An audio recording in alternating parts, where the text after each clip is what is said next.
자, 우리 옆에 사람과 서로 축복의 인사합니다. 예수 부활하셨습니다. 인사하십니다. 한 번 더 서로 축복할까요? 당신에게 표적이 될 것입니다. 인사하십니다.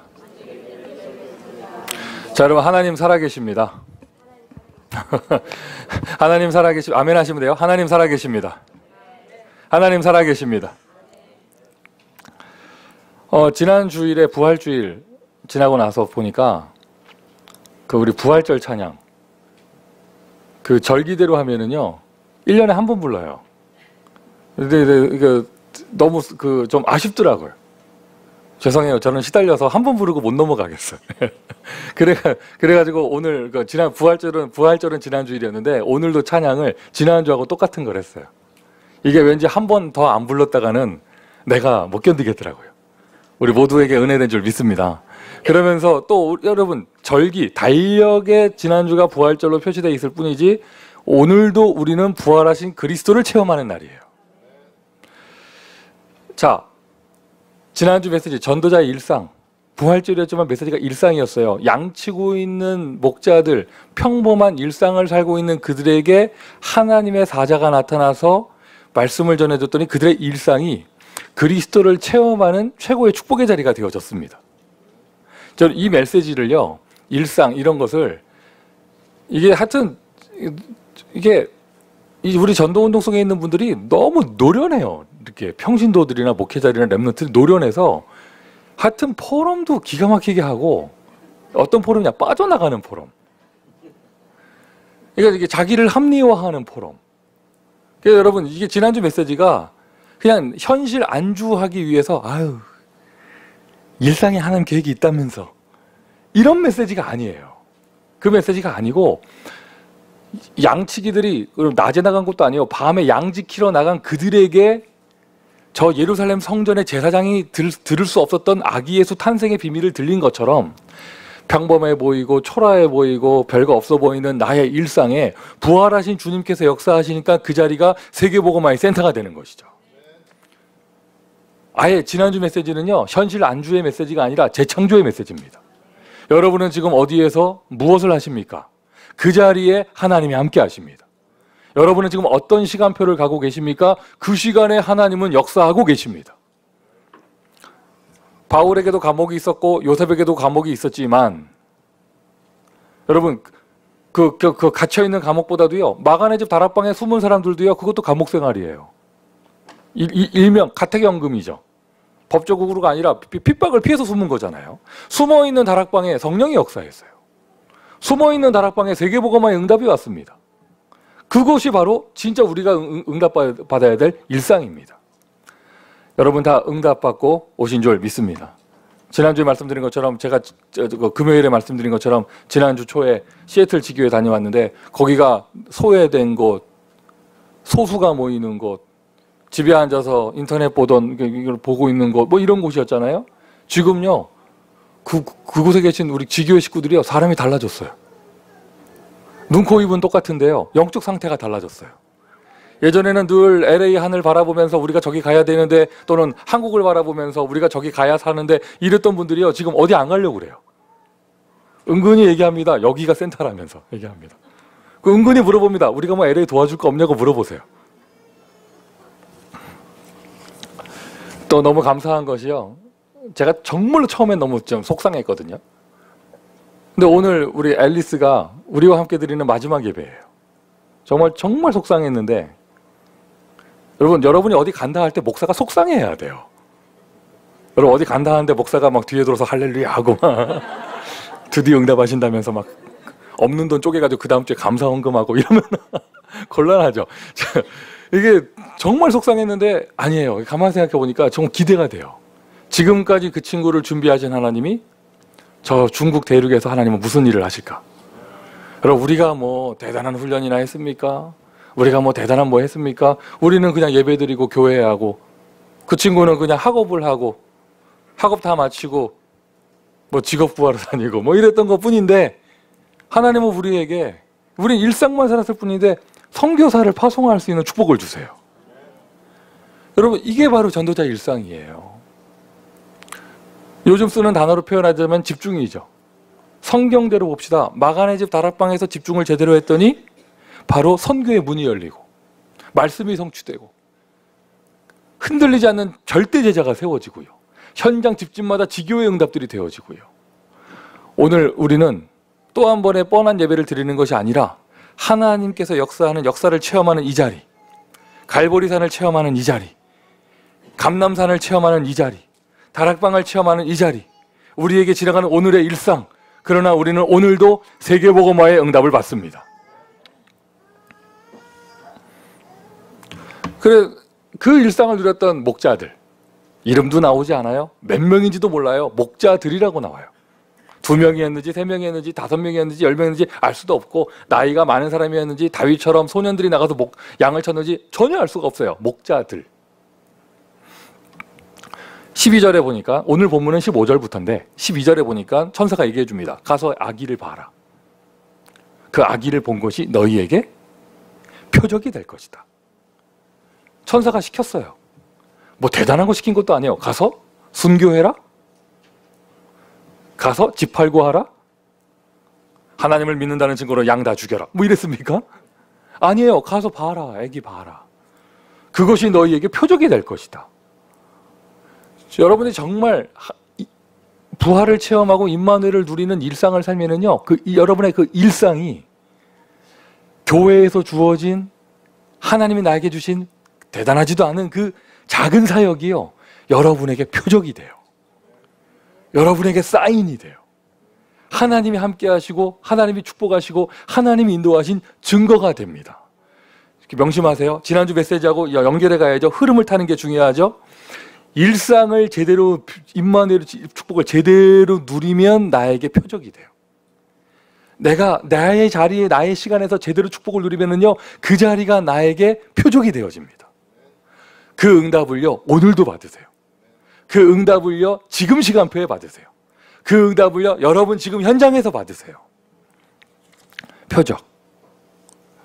일부 예배 나오신 우리 교사들, 우리 사역자분들에게 여기서 조금 더 말씀드릴 것은, 목자가 천사에게 미션을 받았잖아요. 다이렉트로 가서 아기를 봐라. 그때 목자들이 뭐래냐? 이러면 어떻게 되겠어요? 뭐라는 거예요?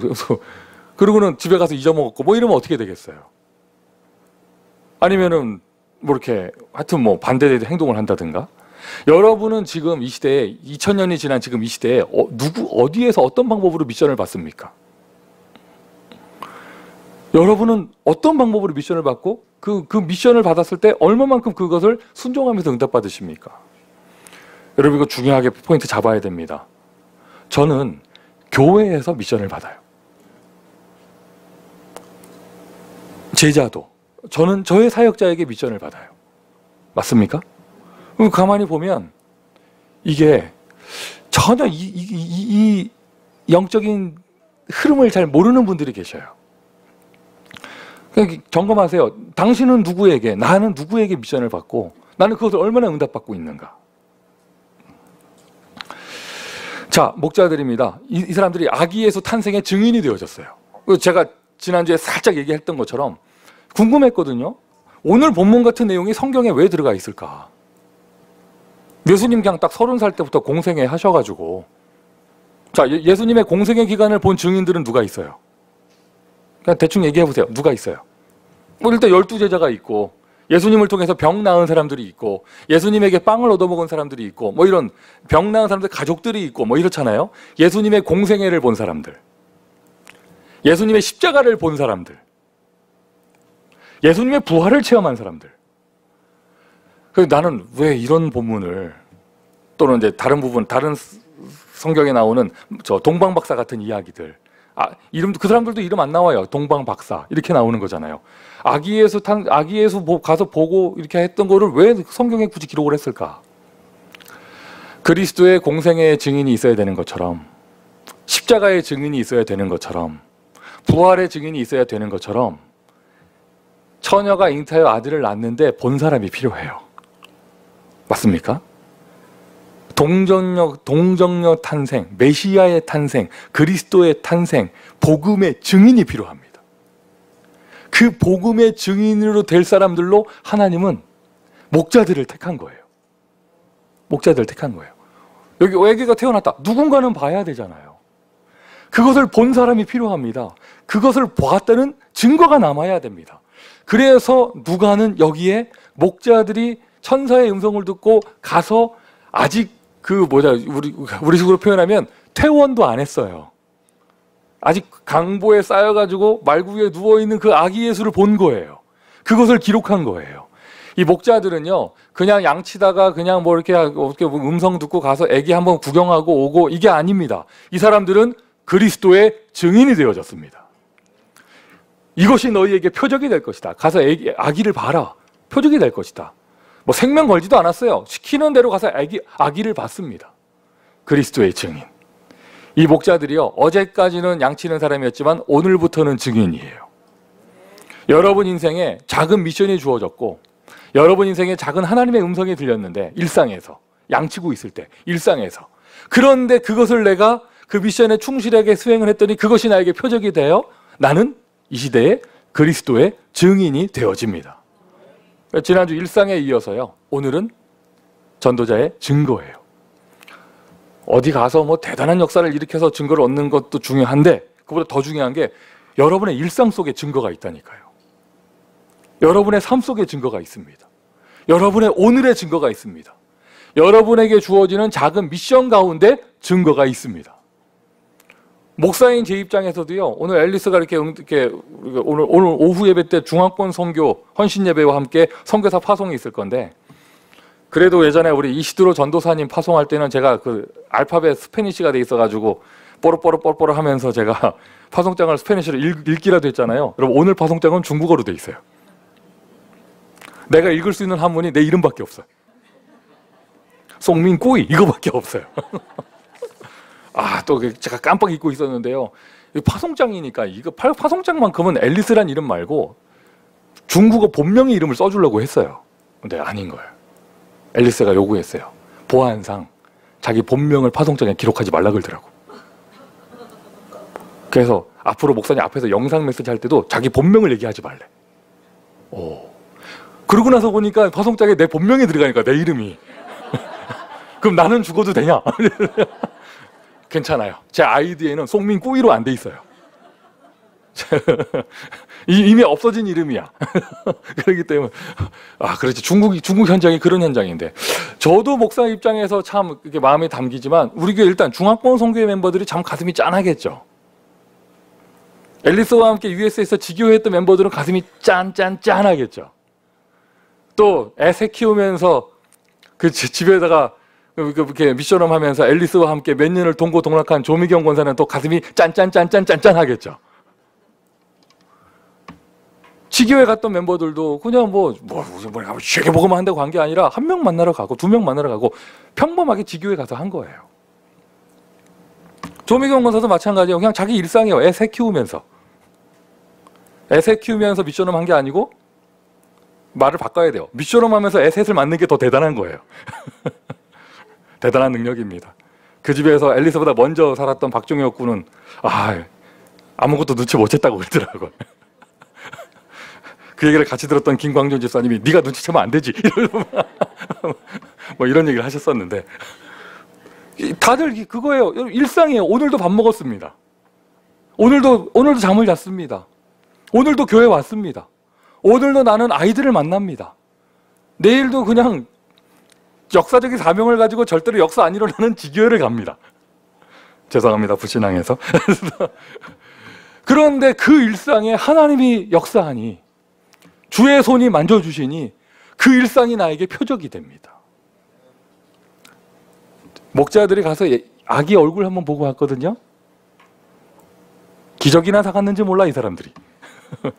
양털 잘라가지고 이게 새로 나온 거라면서 신품이라고, 올게닉이라고 하면서 그래서 이렇게 뭐라 사갔는지 모르겠어요. 뭐 선물이나 사갔는지 모르겠어. 목자들이.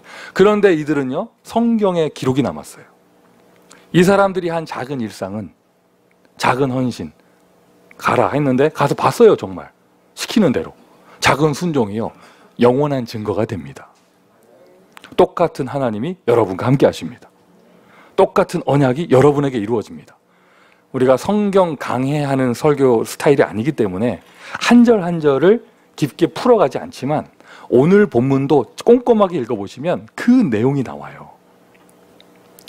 아기가 태어났는데 이것이 언약의 성취다. 21절까지 보면 난지 8일 만에 할례했는데 이름을 예수라고 지었다. 딱 천사가 예전에 했던 말 그대로 이루어졌다. 이렇게 나오잖아요. 그 원리가 그대로 사도행전 2장에 나와요. 성령이 역사했는데 술에 취한 것이 아니라 말씀의 성취입니다. 베드로의 설교, 베드로의 고백. 그것이 증거가 되고요. 그것이 표적이 되고요. 선교의 문이 열리고요.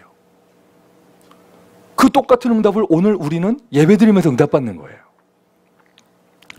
하나님은 이미 여러분에게 증거를 주고 계십니다. 초라했던 그들, 평범했던 그들, 그러나 그들이 택함을 받아서요, 증인이 되어졌어요. 이 미국이라는 거대한 나라를 보면 우리는 소수민족이고 대형교회도 아니고 내가 뭐 그렇게 능력 있는 사람도 아닌데, 그래도 여러분, 그래도 우리가 그 로마 제국 시대에 이스라엘에서 양치던 양치기보다는 우리가 낫지 않을까 생각을 하는데, 어쨌든 하나님이 그들을 택하셨더니 그들이 글쎄 로마 복음화를 시작하는 이 하나님의 구속사역을 이루는, 세계복음화의 언약을 이루는 가장 중요한 일에 증거를 가진 증인이 되어졌습니다. 나의 일상, 우리의 일상도 그리스도를 위해 증거를 체험했고 체험해야겠죠. 자, 전도자의 증거예요. 그리스도의 증인. 그리스도의 증인. 바울이요, 설명을 잘하고 다닌 게 아니잖아요. 내가 이 일의 증인이다. 아멘이십니까? 나의 나 된 것은 하나님의 은혜인데, 성경대로 죽으시고 성경대로 살아나신 그분이 게바, 베드로에게도 보이시고 12제자에게도 보이시고 500의 형제들에게 보이시고, 고린도전서 15장 이야기입니다. 그러면서 뭐라고 표현했냐? 이렇게 8개월 만에 태어난 나 같은 사람에게도 보이시고, 겸손한 표현이죠. 많은 사람들에게 보이셨다. 우리가 이 일의 증인이다. 사도행전 2장에 베드로가 그들 앞에 서서 하는 말이 쭉 언약 성취를 얘기하고, 너희가 십자가에 죽인 예수가 부활하였고, 또 언약 성취를 얘기하면서 2장 32절에 우리가 모두 이 일의 증인이다. 설명하는 사람에게는요, 능력이 나타나지 않아요. 설명을 잘하는 사람에게는요, 듣기 좋을지 몰라도요, 힘이 없습니다. 그 사람의 말에는. 하지만 체험한 사람, 본 사람, 증거를 가진 사람에게 말에는요, 힘이 있어요. 여러분에게 하나님은 그 은혜를 주시는 거예요. 오늘도 체험하세요. 그리고 보셔야겠죠. 과거, 현재, 미래. 여러분의 과거에 이미 하나님은 증거를 주셨습니다. 그거부터 확인하고요, 오늘도 그 증거를 체험하는 거예요. 자, 그리스도의 증인입니다. 어떤 증인이냐? 목자들은 동정녀 탄생, 아기가 태어난 것에 증인이 되어졌습니다. 초대교회 제자들은 갈보리산, 감람산, 다락방의 증인이었고요. 저와 여러분은, 우리는 갈보리산에 있지 않았지만, 저와 여러분은 감람산에 있지 않았지만, 저와 여러분의 다락방 멤버가 아니었지만, 우리도 오늘 이 은혜를 체험하는 거예요. 대표적인 우리의 모델이 있습니다. 누구냐면 바울이에요. 바울은 여러분, 예수님이 십자가에서 죽는 그 갈보리산, 그 자리에 없었어요. 있었다면, 또 감람산에도 없었어요. 만약에 십자가 처형될 때 바울이 거기에 있었다면, 가정을 한다면, 바울은 그때 그리스도의 제자로 서 있는 게 아니죠. 그게 그 처참하게 죽는 모습 보기 위해서 서 있던 그런 바리새인이었을 거 아니에요. 감람산 멤버가 아니었습니다. 바울은 마가다락방 멤버가 아니었습니다. 그때 바울은 불신자였어요. 그런데 그의 인생에 다메섹으로 가는 길에 부활하신 그리스도를 만나고 체험하는 순간, 그의 인생에 갈보리산이 응답되어졌죠. 그의 인생에 부활이 응답되어졌죠. 그의 인생에 성령의 능력이 응답되어졌죠. 가는 곳마다 바울이 이것을 증거하잖아요. 너희가 믿을 때 성령을 받았느냐. 오늘 이 자리가 저와 여러분이 십자가를 체험하는 자리인 줄 믿습니다. 십자가가 꽂혔던 그 자리가 갈보리산이었기 때문에 갈보리산이라 하는 것이죠. 다른 말로 하면 뭐예요? 그냥 막 십자가 걸어놓고 내가 막 이렇게 막 매달리고, 이게 아니고 십자가 체험. 예수는 그리스도, 모든 문제 해결자. 어제 그 렘넌트 영성훈련 모든 순서 다 마치고 LA 지역 대학 사역자 모임이 있었는데, 한 4시간 메시지 하고 난 이후에 모였더니 사람들이 거의 안 모였더라고요. 그럼에도 불구하고 모임 몇 분이 계시는데 이렇게 쭉 얘기를 했어요. 끝나고 나는데 어떤 분이 저한테 따로 만나자고 하더니 뭐 얘기하시는 거예요. 근데 그게 좋은 얘기가 아니었어. 첫 멘트, 날 왜 불렀어요? 이거부터 시작해가지고 뭐 좋은 자리가 아니어서 막 뭐라고 하더라고 나한테. 그리고 옛날 뭐 저거 하면서 막 뭐라고 하더라고요. 뭐 자기가 옛날에 뭐 우리가 그 자기한테 있었던 안 좋은 일을 아냐 하면서 그런 배경도 모르면서 자를 이렇게 부르면 어떡하냐 뭐 이런 얘기였어요. 그분이 이 메시지를 듣지 않기를 바라고요. 그래서 제가 웃으면서 얘기했죠. 뭐라고 했냐. 그래 이렇게 말씀하시는 그 내용이 잠깐만 생각해 보라고. 몇 년 전 얘기입니까? 이랬어요. 제가 생각을 하는 거야. 4년 전 얘기래. 그래 그분 직분 말할 수 없고 그래 A씨께서는 4년 전 얘기를 이제 꺼내면서 그걸 아직까지 꺼내면서 그게 그거 가지고 지금 맞다 틀리다 하고 제가 마음이 약해서 그 다음 말을 못했어요. 그리스도 모든 문제 해결이 아니에요? 위로하고 해서 그래요. 4년이나 지났다고. 그 상태 그대로 놔두면요 14년 가요 그거. 누가 옆에서 그 말 안 해주나요? 그거 40년 갑니다. 탁 붙잡고요. 그때 그 일이 있었다면서. 나는 그래서 이렇고 나를 왜 불렀냐면서. 자 여러분 지금 마음에 꽁 담아놓은 이거 있잖아요. 여러분 지금 이게 있잖아요. 그거 있잖아요. 여러분을 딱 붙잡고 있는 그거. 일단은 치유받으라는 얘기 안 할 테니까 생각만 하세요. 그 몇 년 전 얘기예요. 몇 년 전 얘기예요. 뭐 소름이 돋죠 막. 여러분 아직도 10년 전 거 좀 갖고 있잖아요. 여러분 아직도 20년 전 거 갖고 있죠. 20년이 뭡니까? 2시간 전 거도 갖고 있는 사람 있잖아요. 문제에 사로잡히면 그 다음에 아무것도 안 돼요. 하나님의 역사도 안 보이고 하나님 역사하고 계시는데 안 보여요. 하나님의 음성이 안 들려요. 안 들려요. 이거부터 하고 넘어가야 돼요. 십자가 체험이요. 십자가에 매달리라는 얘기가 아니에요. 십자가 체험이요. 십자가 목걸이 걸으라는 얘기가 아니에요. 예수 그리스도 갈보리산. 예수님이 십자가에서 하신 그 말씀. 내가 다 이루었다. 아멘 합시다. 내가 다 이루었다. 혹시나 지금도 여러분의 마음에 우리 일부 예배 모이신 분들 마음이 괴롭고 어렵고 현실이 힘들고 우리가 한국 사람들 쓰는 말로 뭐 죽겠고 뭐 이런 말 오늘은 더워서 죽겠네요. 그죠? 더워서 죽겠고 들어왔더니 에어컨이 빵빵해서 죽겠고 하여튼 우리 한국 사람 쓰는 말처럼 뭐 죽겠고 이게 여러분 다른 이유가 없습니다. 불신자라면 하나님을 떠나 있기 때문에 그런 거예요. 신자인 여러분은 오늘 하나님이 함께 하시는 사실을 놓치고 있어요. 다시 한번 갈보리산에서 십자가에서 예수님 하신 그 복음의 메시지 내가 다 이루었다. 오늘 그 말씀 앞에 아멘 하시기를 바랍니다. 무엇을 이루셨습니까? 여러분이 하나님 만나고 누릴 수 있고 영원토록 함께 할 수 있는 길을 완성하셨습니다. 주는 그리스도시요 오늘도 이 자리에 살아계신 하나님의 아들이십니다. 나를 실패시키고 나를 무능하게 만드는 여러분 가정 가문의 그 오래된 문제 끝냈습니다. 목사님이 잘 모르시나 본데 우리 집안은 대대로 이렇고요. 끝났다니까요. 끝났습니다. 여러분이 복의 근원입니다. 지금도 교회 부흥을 가로막고 신자들이 축복받는 걸 방해하며 불신자들을 누르고 있는 그 마귀 권세 예수 그리스도께서 끝내셨어요. 할렐루야. 할렐루야. 정말 아멘 맞아요? 자 그러면 얼굴부터 피세요. 그 말 할 줄 알았죠? 얼굴부터 피시고 뭐 복잡하게 설명할 거 없잖아요. 자 우리 같이 한번 하고 넘어갑시다. 따라하세요. I'm okay. You okay. Everything okay. 자, 옆에 사람 한번 쳐다보시고 당신이 내 옆에 앉아도 오케이. 오늘 늦게 와서 자리를 잘못 앉았더니 이런 게 옆에 앉았고 이게 아니고 다시 한번 말씀드려요. 이거부터 체험이 안 되면 부활하신 주님이 뭐라고 하든지 안 들려요. 하나님의 역사는 일어나고 있는데 안 보여요. 당연히 그 사람의 입에서는요 안 되는 말, 불신앙의 말, 힘들다는 말, 이런 거 해봐야 소용없다 이런 말만 나오는 거예요. 그리스도의 증인입니다. 십자가의 증인입니다. 그래서 당연히 응답이 오죠.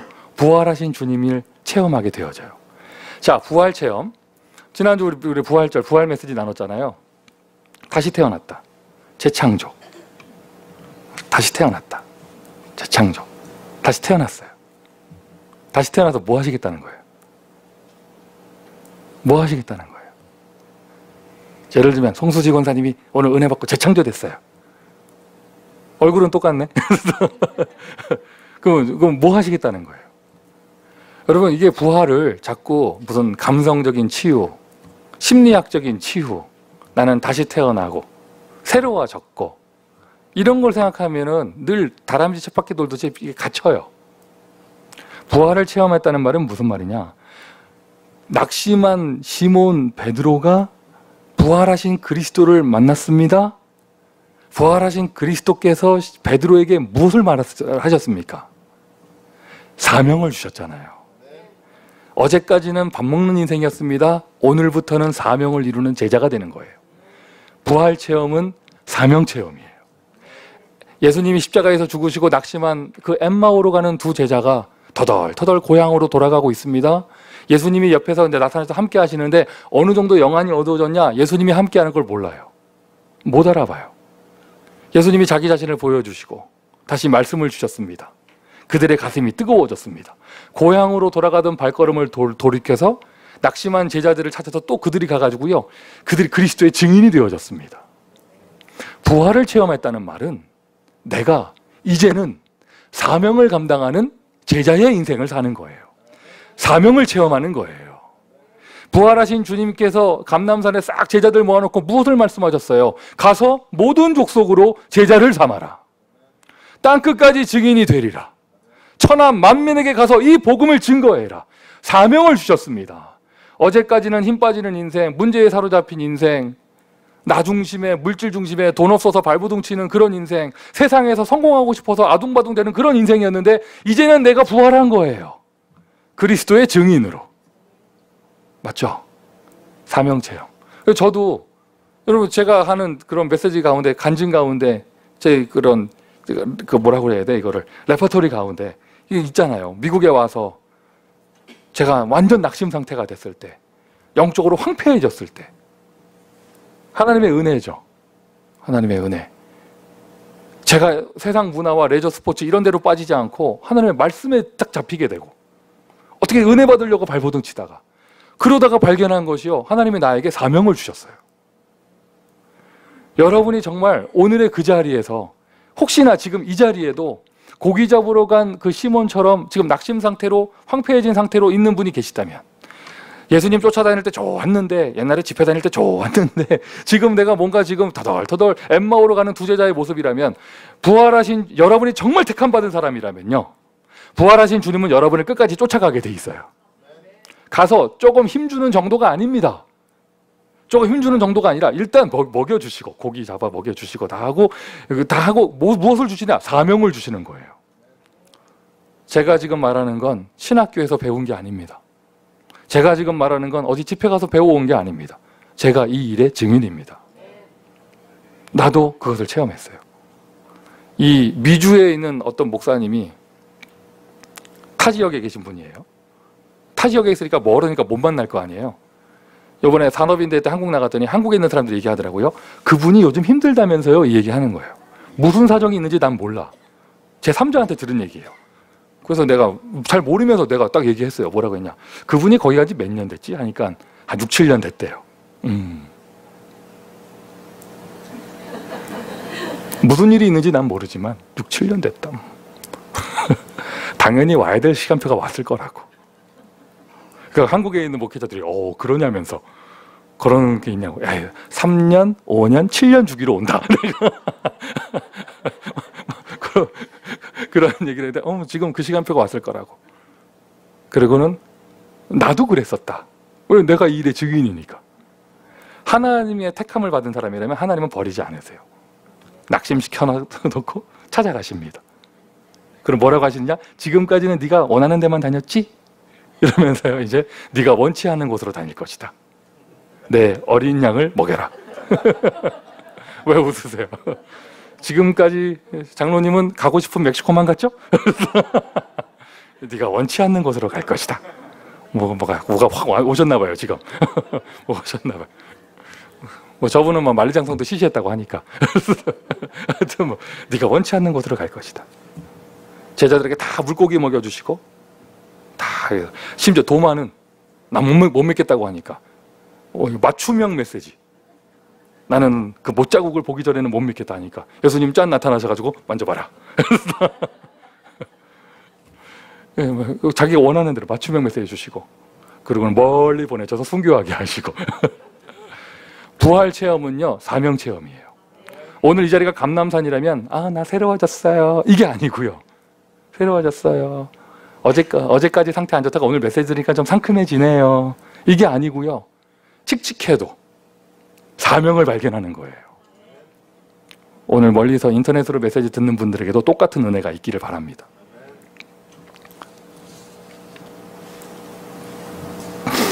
여러분 있는 자리가 부활을 체험하는 감람산의 자리.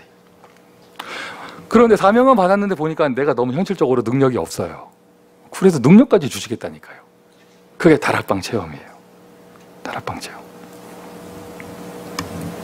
다락방에 증인되는 것이죠. 오직 성령이 너희에게 임하시면 권능을 받고. 능력 체험. 성령 체험은요 사명을 감당할 수 있는 능력을 주시는 겁니다. 혹시나 받으신 사명이 부담됩니까? 하나님께서 주신 이 부활의 메시지가 부담이 됩니까? 여러분 내 능력에 맞는 일을 하려면 아무것도 못합니다. 양심적으로 우리는 아무것도 하면 안 돼요. 직분도 내려놔야 돼요. 우리가 뭘 해요? 내 능력에 맞는 일을 하는 게 아니고요. 하나님이 맡겨주신 일을 하면 하나님은 그것에 합당한 능력을 주세요. 그래 하나님의 언약이 우리의 기준인 거예요. 내 능력, 내 인생이 기준이 아니라 하나님의 능력이 나의 기준이 되는 것이죠. 우리가 교회 안에서 생활하면서 신앙생활하고 또 현장에서 전도운동하면서 항상 듣는 얘기잖아요. 저는 부족해서 저는 아직 그걸 감당할 수 없고 또 이게 얼마나 이렇게 포장이 돼 있는지요. 굉장히 양심적이고 진실적인 것처럼 느껴져요. 아니라니까요. 맞아요. 나는 부족해서 못합니다. 못합니다. 그래서 하나님의 능력이 필요하죠. 목사님 우리는 못합니다. 그러니까 능력이 필요하죠. 할렐루야. 할렐루야. 하나님께서 진짜 보시고 그 사람이 감당할 만한 일이 아니면 하나님이 막아주세요. 하나님이 열어주셨다면 그 앞에서 다른 말 하지 마세요. 아멘 외에는 다른 말 하지 마세요. 지금 돈 없고 힘 없고 아무것도 없다. 거기에 감당할 수 있기에 하나님께서 길을 열어주시는 것입니다. 믿음의 발걸음을 옮기면 하나님은 합당한 능력을 허락해 주십니다. 이것이 복음의 인생이에요. 이것이 복음의 인생. 일단 문제는 넘어가고 힘이 있으니까요. 문제는 넘어갑니다. 진짜 복음의 인생은 뭐냐? 사명을 발견합니다. 나의 것. 이것이 복음의 인생이에요. 그때부터 하나님이 일을 맡겨주신 분도 하나님이시잖아요. 그것에 합당한 능력까지 주십니다. 이게 진짜 전도자의 인생이죠. 그리스도의 증인. 오늘 본문 참 작은 사건인데 양치기들이 천사 음성 듣고 가서 아기를 본 것뿐이에요. 그런데 그것이 그들에게 표적이 되어졌습니다. 나의 일상 속에 십자가의 은혜가, 나의 일상 속에 부활의 은혜가, 나의 일상 속에 성령의 은혜가 내가 그걸 진짜 체험하게 되어진다면 받으신 사명을 이 땅에서 누릴 수 있는 능력까지 응답받게 되는 것이죠. 어제 달라지고 오늘 달라지고 내일 달라지고. 우리가 선교지에서 확인하고 있잖아요. 우리가 인디안 보호구역 계속 선교 가면서 갈 때마다 늘 다 참 그랬던 게 거기 있는 분들은 인디안 거기 평균적인 분들이요. 캘리포니아에서 텍사스에서 얼마나 큰 교회들이 가가지고 막 선교를 많이 해요. 이분들은 여름이면은요 도시에 있는 교회들이 와가지고 뭐 주는 게 유스트돼 있어. 삶이야 삶. 저도 한 2번 들은 것 같은데요. 우리가 갔더니 이거밖에 안 가져왔냐고 그러고. 그분들이 이게 식성이 우리랑 비슷해서 한국 매운라면 끓여주면 자기들은 손 하나 깜짝 안 해. 그러다 받쳐주면 그래서 좀 늦었다고 그러고 이렇게 먹고 뭐 이러던 사람인데 지금 우리 교회 메시지 흐름 타고 있는 거기 제자들은요 달라요. 자기들이 준비하고 자기들이 응답받고 오히려 자기들이 우리를 도와주려고 하고요. 예전에 없던 사명이 생겼고 예전에 없던 능력이 생긴 것이죠. 맞습니까? 복음이 그들을 변화시킵니다. 복음이 그들을 살립니다. 이것이 진짜 복음의 인생이잖아요. 이것을 체험한 사람, 증인. 어디에서요? 일상 속에서. 지난주에 뭐예요? 그 전도자 일상 제가 해놓고요. 일상을 영어로 뭐라고 할까? 네, 참 궁금했는데 에브리데이 해놨더라고요. 정말 기가 막힌 표현이에요. 에브리데이, 오늘도 십자가 체험, 내일도 부활 체험, 그 다음날도 성령 체험. 하나님께 함께, 하나님께 집중합니다. 그럴 때 하나님은 나의 일상에 표적을 주십니다. 미션 첫 번째입니다. 삼원을 통해서요, 오늘의 말씀, 오늘의 기도, 오늘의 전도를 통해서 날마다 그리스도를 체험하십시오. 아멘이십니까? 정말 아멘이십니까? 그러면 착실하게 하루하루 말씀, 기도, 전도 속으로 들어가세요. 사도행전 23장 11절. 바울이 가는 곳마다 다메섹의 간증, 자기가 그리스도를 체험한 거, 충격받은 거 간증을 했지만, 바울이 그 전도운동과 그거를 핍박 속에서 지속할 수 있었던 힘은 뭐냐면, 사도행전 23장 11절 보세요. 예루살렘에서 잡혔는데 막 죽음의 위기가 있는데 그날 밤에 주의 사자가 바울 곁에 서서 말하되, 바울아 두려워 말라. 예루살렘에서 증거했던 것처럼 네가 로마에서도 증거하여야 하리라. 제가 강조하고자 하는 표현은요, 그날 밤에 풍랑 만난 바울, 막 배가 침몰하기 일보 직전입니다. 그런데 성경에 뭐라고 나와 있어요? 어젯밤에 주의 사자가 내 곁에 서서 말하되. 바울은 20년 전에 그 다메섹 얘기, 10년 전에 다메섹 얘기, 옛날 얘기 울거먹은 게 아닙니다. 그날 밤에도 그리스도를 체험했어요. 그날 밤에도 또 사명을 들었어요. 네가 가이사 앞에 서야 하리라. 네가 예루살렘에서 증거했던 것처럼 로마에서도 증거하여야 하리라.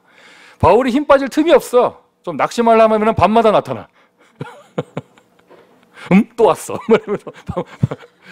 이제 그만해야지. 어젯밤에. 이거를 또 이렇게 좀 옆으로 벗어나려고 하면 그날 밤에. 여러분, 어젯밤에 안 나타났습니까? 오늘 밤 나타날 줄 믿습니다. 자, 밤까지 갈 거 없습니다. 오늘 일부 예배 때. 오늘 일부 예배 때. 문 열고 들어올 때만 해도 막 이것도 문제, 저것도 문제, 하고 들어왔는데, 예배, 오늘 이 시간에. I'm okay. In Christ. 맞아요? 다시 한번, 그래, 미국 복음화, 세계 복음화, 나에게 맡겨진 전문적인 사명, 파트 있잖아요. 여러분에게 맡겨주신 거, 나에게만 보여주신 나의 것. 너무 힘이 없다. 오늘도 능력을 주십니다. 저는 믿습니다. 앨리스에게 중국 복음화할 힘을 주실 거예요. 보내시는 분이 하나님이시기 때문에.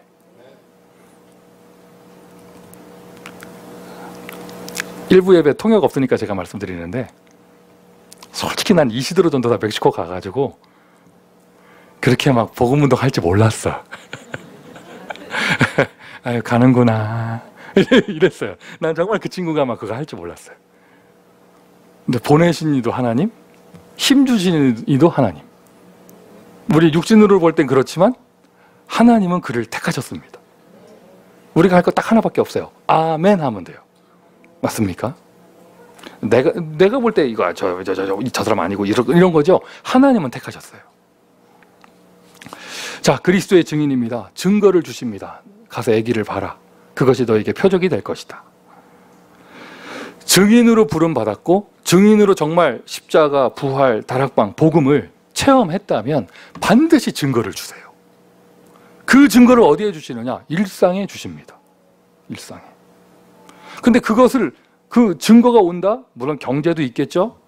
뭐 건강도 있겠죠? 뭐 여러 가지가 있겠지만 결국에는요, 사람이에요. 맞습니까? 사람이에요. 목자들이 마리아에게 가서 이 천사의 음성을 들려줬더니, 이야기를 했더니 마리아가 그걸 이해하는 거예요. 왜? 자기도 옛날에 들었거든. 그리고는 주변의 사람들 다 기이하게 여기는데 오늘 본문에 나오죠. 마리아는 그 말을 마음에 두었더라. 비슷한 표현 기억나시죠? 창세기에. 요셉이 꿈꾸는 이야기를 듣고 야곱, 그 아비는 그 말을 마음에 두었더라. 생전 처음 만나는 목자와 마리아, 그런데 받은 은혜가 똑같아요.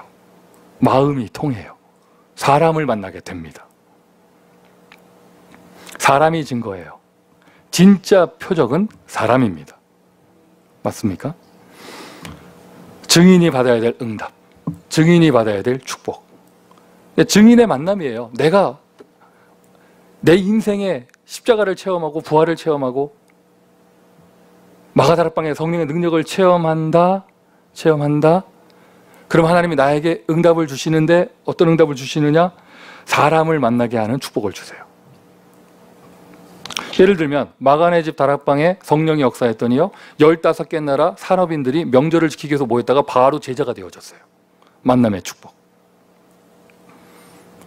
이 응답이요, 평생에 한 번 있어도 나는 축복인데 이게 날마다 지속이 됩니다. 그날 밤에, 어젯밤에, 날마다 지속적으로 증거가 일어나는 자리, 이거를 표현할 때 우리가 다락방이라고 표현을 해요. 시작이 마가네 집 다락방이었으니까. 어떤 분들이 물어보세요. 왜 다락방이라는 단어 쓰느냐? 마가네 집 다락방에 성령이 역사했기 때문에 그 응답을 받자, 이 얘기죠. 다행이잖아요. 마가네 집 부엌에 역사했으면 어떻게 할 뻔했어요? 부엌 전도운동 좀 이상하죠, 그죠? 마가네 집 거라지에 응답했으면 어떻게 될 뻔했어요? 다락방. 증인을 키워내는 시스템. 우리가 모여서 증인의 시스템 응답을 받습니다. 모였잖아요. 그리고 하나님 여기 사람을 보내십니다. 여기서 보는 거예요. 그냥 왔다가 봤습니다. 이제 증인이 되어 갑니다. 왜 이렇습니까? 왜 나만 흥분합니까? 증인을 키워내는 시스템. 맞습니까, 여러분?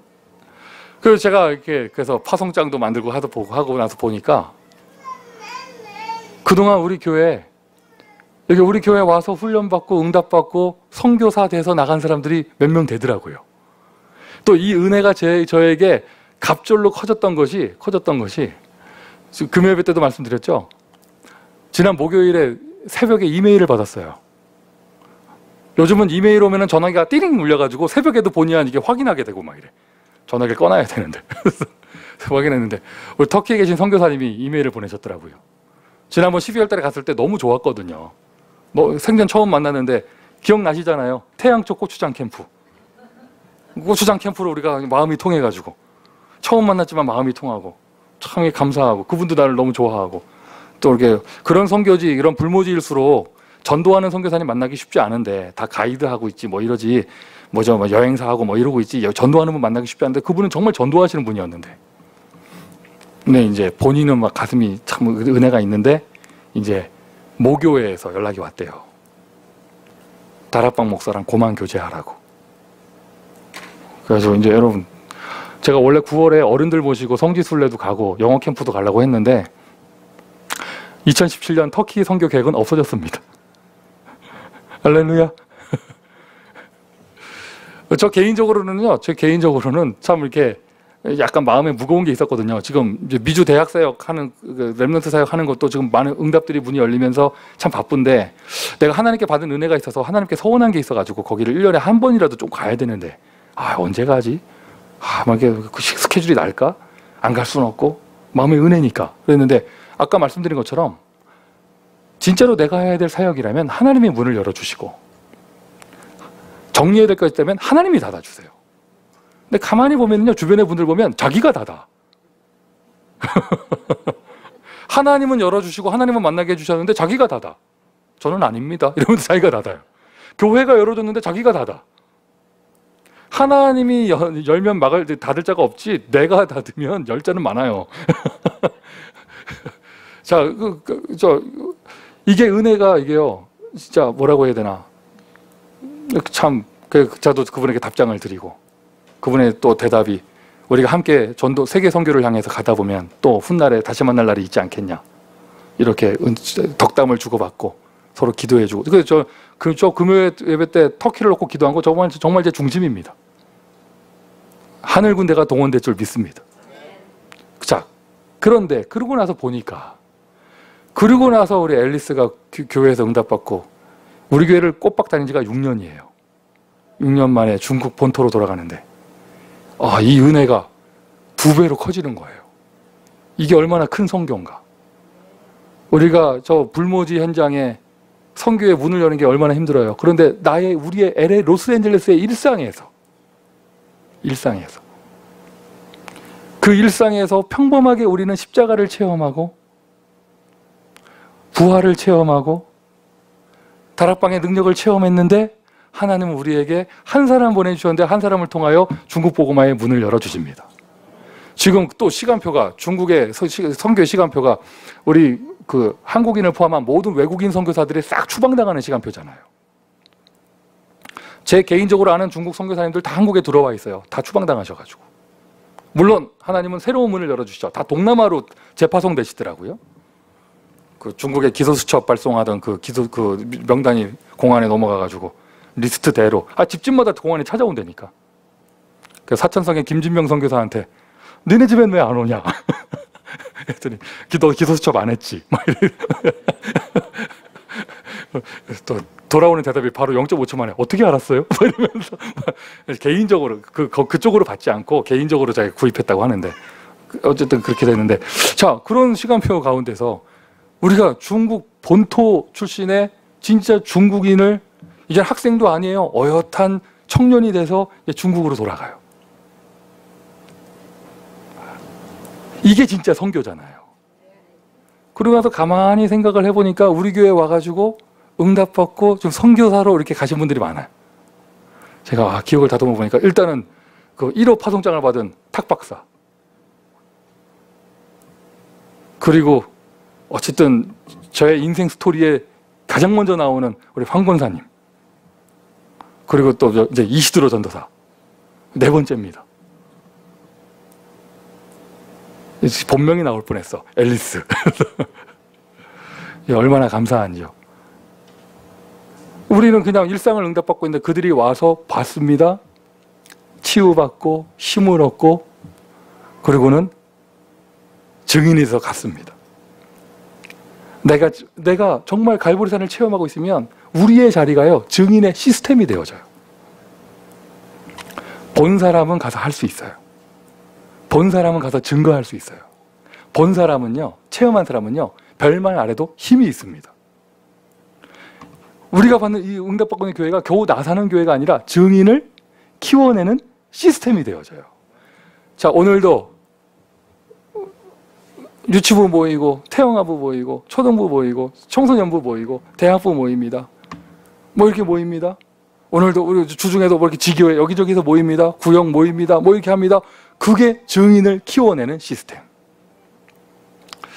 여러분을 볼 때 뭐 주책처럼 보일지 모르겠지만 저는 너무 마음에 감동이 되고 감격이 돼서 아까 제가 언급한 그 앞에 사람들 사진도 다 준비를 했어요. 봐도 되겠습니까? 대학 선교사, 타규경 집사. 딱 하면 딱 나와야죠. 이제 이쁜 사진만 엄선해서 졸업식 사진. 여러분 아세요? 저게 학교 홍보지예요. 타규경 집사는요, 학교 모델이에요. 그리고 저 사진을 나한테 자기가 보내줬어. 목사님 저 모델이에요. 그래서 저게 중요한 것이 아니라 이게 뭐죠? 이게 지금 하버드 대학에서 전도운동 하고 있잖아요. 그 보스턴의 윤한철 장로님은 이게 가슴이 따뜻하고 속이 깊고 참 영적인 힘이 있는 분인데 캐릭터가 겉으로 살가운 분은 아니에요. 이렇게 막 손발이 오그라드는 표현을 잘 하고 그런 분이 아닌데 저만 만나면 얘기하세요. 타규경 칭찬하세요. 그리고는 그 다음 얘기가 언제나 나오는 것이 송 목사님이 어떻게 훈련을 시켰길래. 사실 저는 해준 게 없는데 실제로 도와주신 분들은 여기 계시잖아요. 자, 사진 내려주시고요. 우리 전도운동 안에 하버드 대학에 다니는 학생들이 몇 명 됩니다. 근데 제가 알기로는 그 힘든 공부를 하면서 전도운동 하는 친구는 저 친구밖에 없어요. 전도운동이 뭐예요? 주일에 신앙생활조차 제대로 못하는데 주일에 꼬박 교회를 섬기면서요, 거기 계신 목회자와 거기 계신 장로님이 직접 얘기하셨어요. 지금 교회 흐름을 바꾸고 있다고. 여러분, 그 교회는요, 전 교인이 박사학위자예요. 그리스도냐 꽤 많대. 거기 교회는 전 교인이 박사학위자예요. 거기는. 그리고 조금 학력이 높다 하면은요, 박사 다음 과정이고 막 이래요. 그래서 그분들을 모이면요, 그분들이 요즘에 공부하기 힘들고 바빠서 교회 못 왔다 하면 다른 말 할 사람이 없어. 그게 현실이니까. 그런데 그 흐름을 바꿀 수 있는 한 사람이 나타난 거야. 잠은 2시간 자도 교회로 와요. 와서 새가족부예요. 그리고 새신자 앉혀놓고 삼직을 그려요. 너 이거 알아야 돼. 이러면서 그 현장에서 생명운동합니다. USC에서도요, 공부하는 기간 5년 내내 불신자를 전도해서 지교회까지 응답받고 딱 갔잖아요. 우리 교회에서 받은 응답이 크죠, 그 친구가. 제가 우리 탁집사 집에도 갔었는데, 서울에. 뭐 개인의 얘기를 하는 것 좀 자세하게 사생활에서 자세하게 얘기할 수 없지만 참 힘들 수밖에 없는 가정 형편을 갖고 있고 그 마음에 응어리진 게 가슴속 깊숙하게 각인된 게 있는데 저희 교회 와서 복음의 눈 열리고 치유받고 전도의 눈이 열리고 또 증거까지 하나님 주시고 때가 되니까 파송하시고 맞습니까? 맞습니까? 그러면 우리 황 권사님도 그 사진 준비했더니 준비하고 나서 좀 제가 조금 미안하더라고요. 한상천 집사도 같이 있어야 되는데 옆에 사진에 한 집사가 있는 사진이 아니야. 네. 지금 어쨌든 가가지고 거기에서 제자들 키우고 교회를 2개나 세웠어요 벌써. 근데 이제 본인이 멕시코 현지에서 멕시코의 목사님들은 제대로 신학교 다니고 이런 분들이 없거든요. 목회자고 자꾸 부딪히고 이렇게 갈등하게 되니까 내가 신학 공부가 필요하다 싶어서 안류를 가야겠다고 지금 마음 먹고 계시고.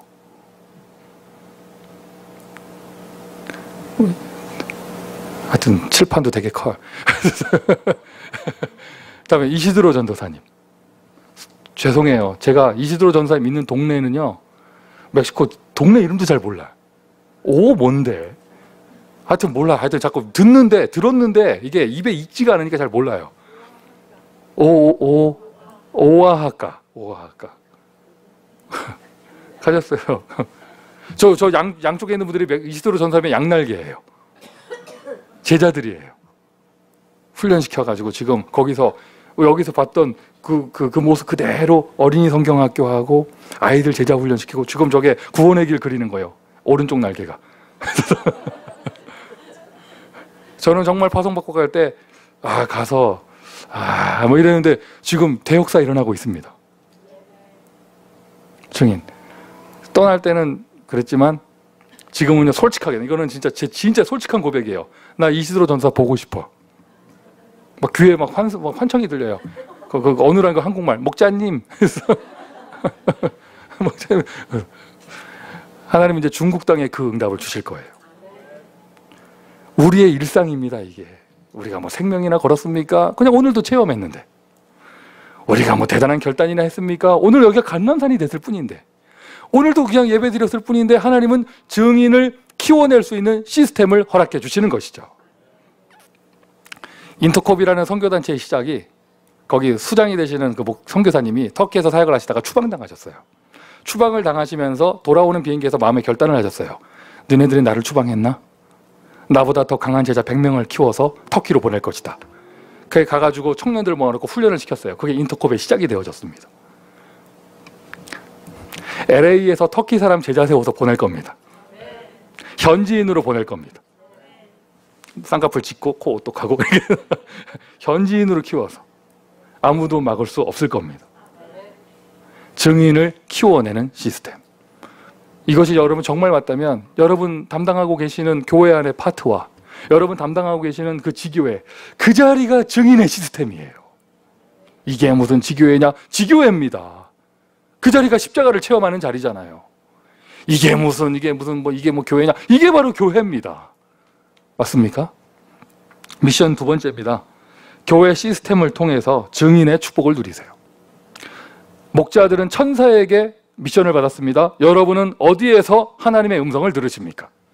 여러분은 어디에서 십자가를 체험하십니까? 여러분은 어디에서 부활하신 주님의 사명을 듣습니까? 교회를 통해서 받는 거예요.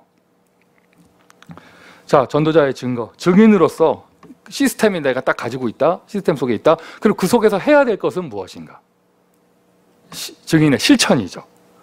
증인의 실천. 증인이니까 당연히 뭐 하겠어요? 증인이잖아요. 증인이니까 가서 포럼합니다. 간증합니다.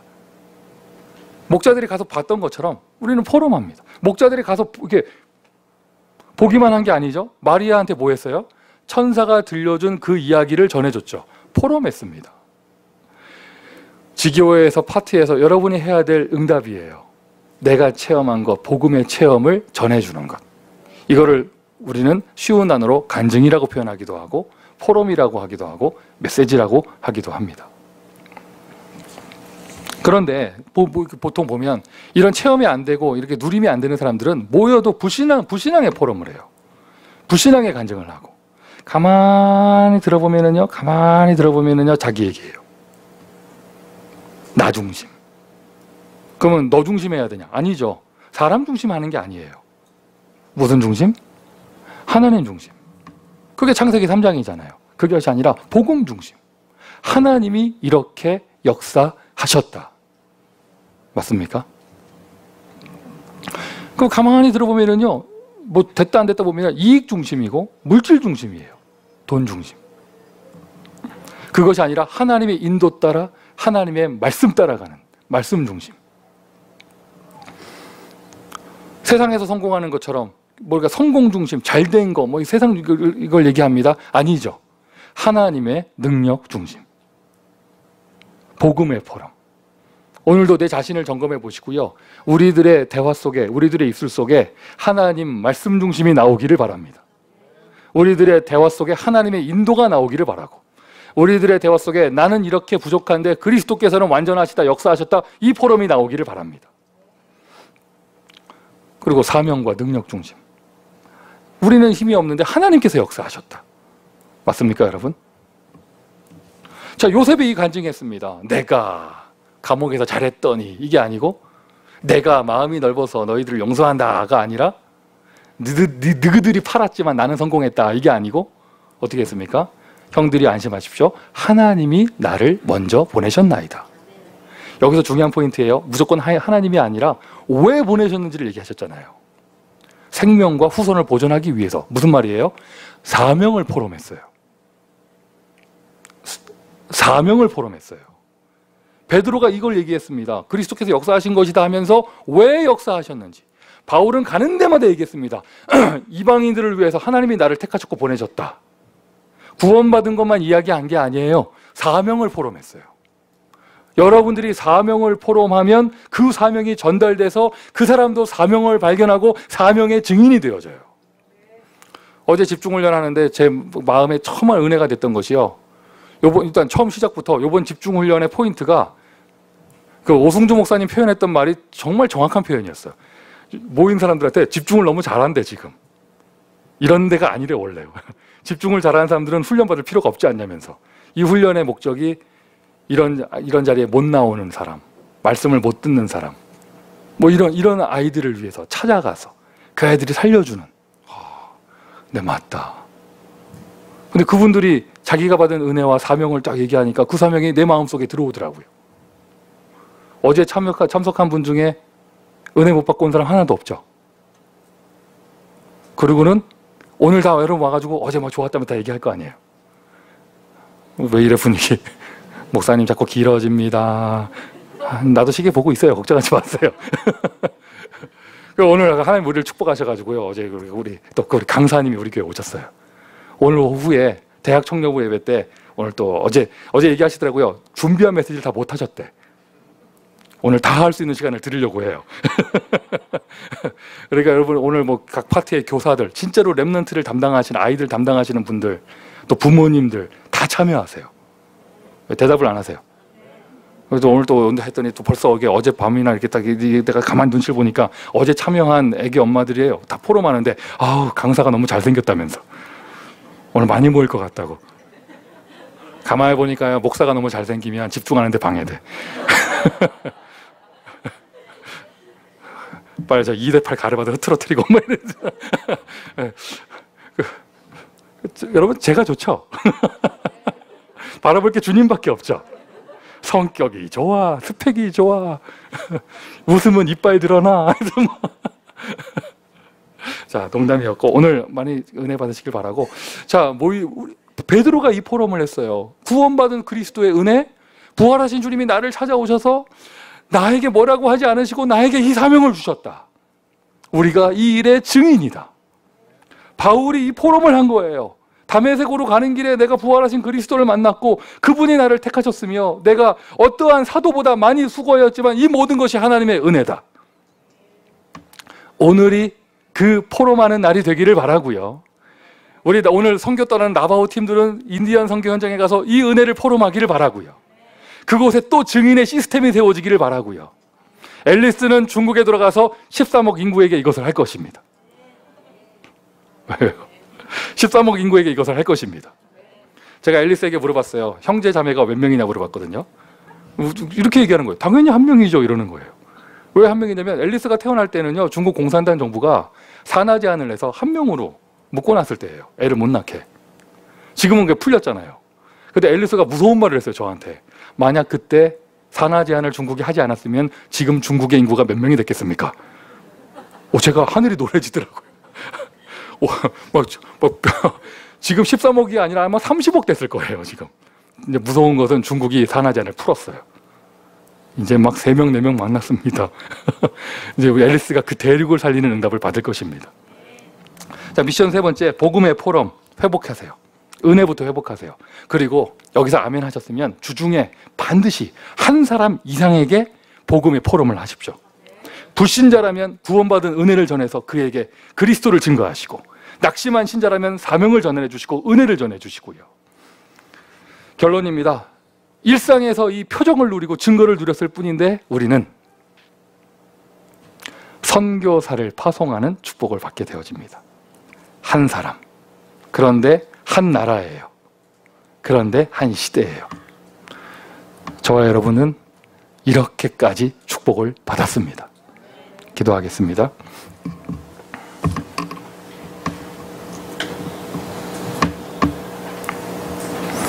하나님, 우리를 축복하시니 감사합니다. 우리의 일상을 축복하시니 감사합니다. 오늘도 복음을 체험하게 하심을 감사를 드리며 증인으로 서게 하심을 감사를 드립니다. 함께 힘을 합쳐 증인의 시스템을 세우게 하시고, 우리는 그저 이 땅에서 일상을 살았을 뿐인데 전 세계 모든 민족의 제자를 세워 파송하는 응답받을 수 있도록 우리의 교회를, 현장을 축복하여 주옵소서. 주신 은혜가 있습니다. 주중에 포럼할 수 있는 은혜를 주시고 기회를 주시고 만남을 주시고 우리의 평생의 인생이 증인의 인생 될 수 있도록 하나님 허락하여 주옵소서. 예수 그리스도의 이름으로 기도합니다. 아멘.